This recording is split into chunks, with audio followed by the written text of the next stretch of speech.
People have nearly achieved something quite extraordinary.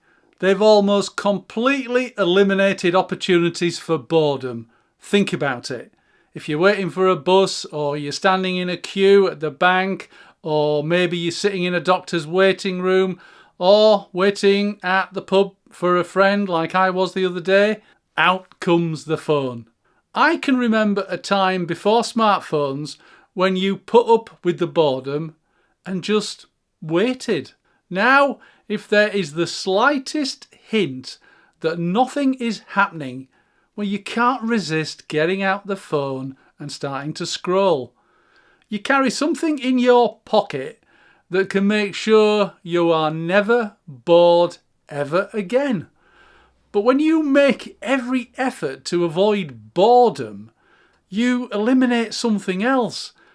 And that's what I want to talk about in this video.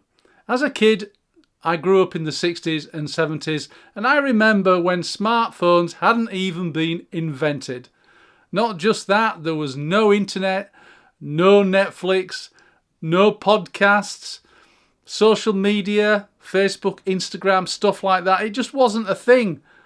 There were no iPads, no iPods. Are they still a thing, by the way? Putting up with the boredom was just a simple fact of everyday life. Long car journeys were particularly bad for me. I suffered from travel sickness, so I couldn't even read a book.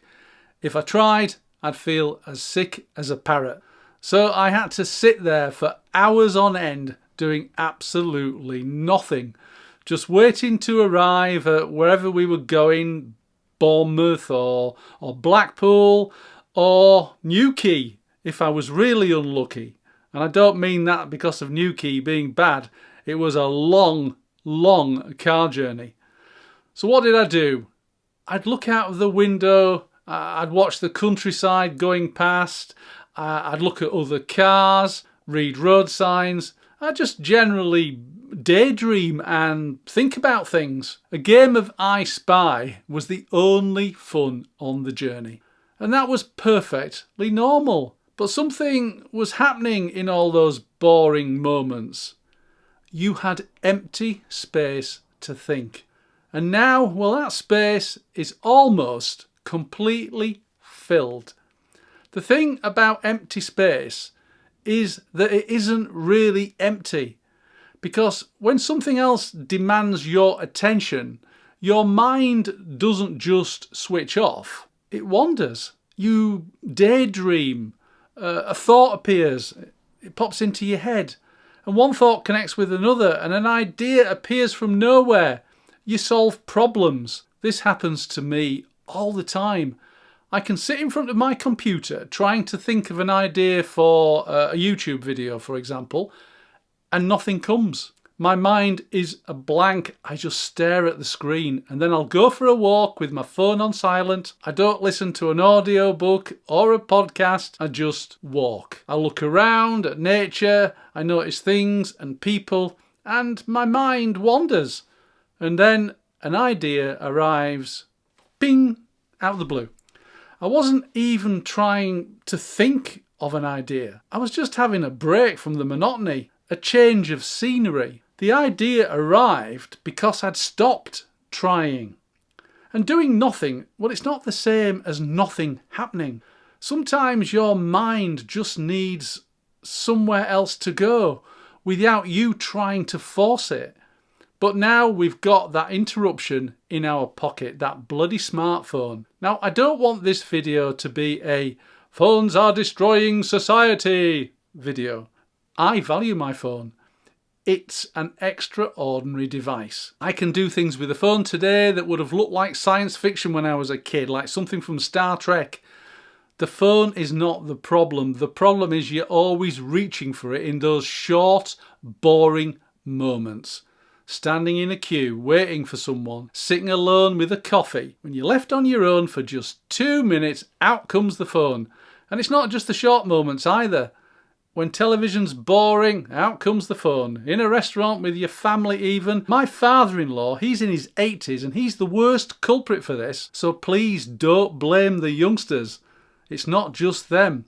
We don't even make a conscious decision anymore. I'm not immune. I do it too. Anytime I'm bored. But what fascinates me is that we've trained ourselves to expect something to happen whenever reality isn't interesting enough. And I wonder to myself, what does that do to us over time? Because here's the paradox. You have got more ways to avoid boredom than any time in human history. Just think about it. You have available in your hand 1 million songs. Well, probably more than that. Thousands and thousands of films, streaming, television, YouTube, podcast, games, news, social media, audiobooks, all on the phone. It's a virtual infinite supply of things to watch, read and listen to. You could probably entertain yourself from the moment you wake up in the morning until the moment you go to sleep, and you could do that for the rest of your life. And yet you still get bored. Maybe you get bored even faster. What if you've become so used to the stimulation that ordinary life struggles to compete? A walk on its own isn't enough, you need the podcast. A coffee and people watching isn't enough, you need Instagram. Television isn't enough, you're looking at something else on a second screen whilst watching the other one. Even entertainment seems to need more entertainment. Now, that's just strange. And I don't think I really noticed it creeping up on me over the years. But something else has happened to me, particularly as I've got older. I find that I need less entertainment. And I'm quite happy staying at home and just reading a physical book. Or going for a walk in nature or down by the river with my phone turned off. And these days I mostly drive my car without any music playing in my ears. I don't need every day to have every single hour scheduled with something or someone in the diary. I don't need every day to contain an unforgettable, memorable experience. And I don't automatically think an ordinary day is a completely wasted day. Now, to you, that might sound terribly boring. And maybe it is. But I've started to think there's a very big difference between a boring life and a peaceful life. A boring life is a life you want to escape from.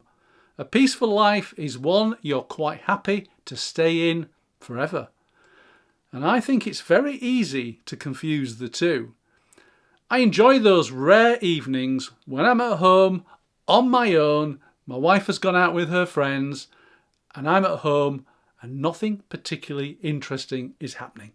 I don't have anywhere to go, I don't have any appointments, I don't have anything I need to achieve, I don't make any plans. I can see York Minster through the window, I'll just stand there and watch the sun go down behind it. It is a peaceful feeling. There's nothing to achieve, no to-dos to tick off, nothing to post on social media, no hours that need filling up. Someone looking up at me from the street, seeing me staring through the window at York Minster, might think, what on earth is he doing?